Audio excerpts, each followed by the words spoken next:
Hey guys, Chris Superfast RC, and today I'm giving you a look at some upgrades I've got from Avid here for the RC8B3.2E. So let's go ahead and start off with the carbon arm stiffeners. So these are, and you see Avid, they even personalize it for you.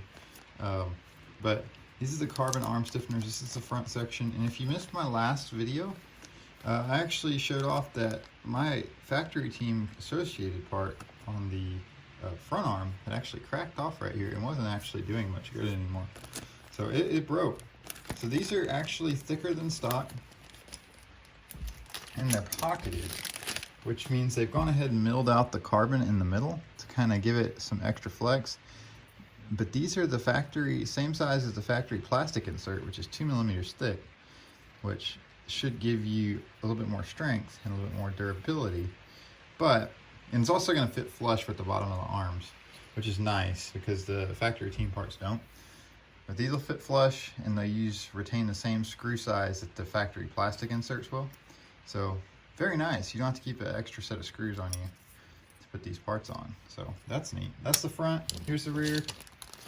And I'm just going to give you a comparison here quickly on the rear between the associated part and the Avid. So if you can see here, there's some flex there, and it's just a nice piece of material and workmanship there. So here is the factory team part from Associated, and you can see it's kind of beat up on the bottom already. That's just going to happen because the way Associated put the inserts on the bottom of the arm instead of the top. But I think they did that to kind of distance themselves from Mugen, as they put their stiffener on the top. And so here's the difference in thickness. If you can see that, if I can get it to focus, right there. So the Avid's definitely a lot thicker, but the flex aspect of it is nearly the same. Actually, I think the Avid gives a little bit more flex, so that's nice. Definitely want the most flex you can get, unless you're really trying to go for some super grippy surfaces where you don't want a lot of flex. Anyways. So that is the Avid arm stiffeners for the RC8B3.2, and yeah, just a nice upgrade option there. Hopefully they're better than the factory team parts. I expect they will be.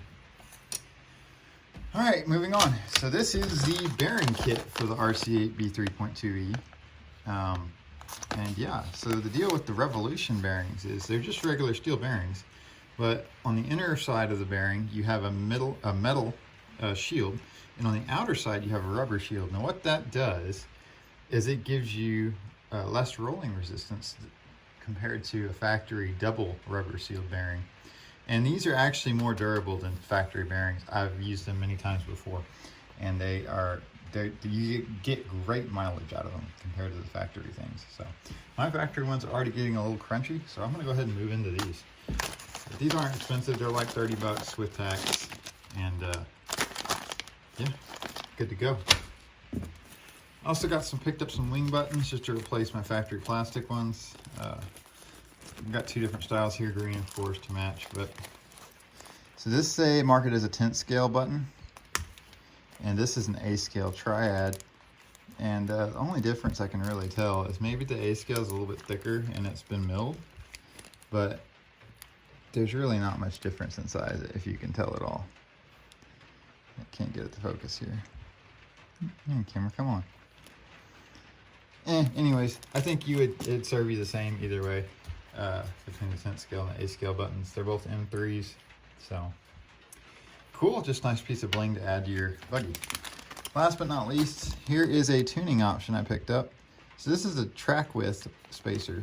So what this does is actually makes your buggy track width a little bit wider, by 1 millimeter on each side. So 2 millimeters total. And of course, when running something like this, you also want to check with your race director, see if they allow it. I'm sure they will. Generally in a club race, they don't care. But if you're running like IFMAR or whatever, Roar, probably not gonna like this as much, but it's probably fine.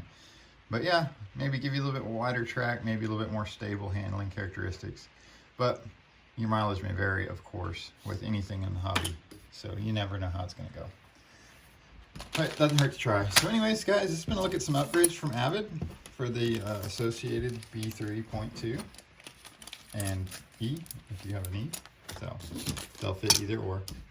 And thanks guys for watching, and we'll see you in the next one. Bye-bye.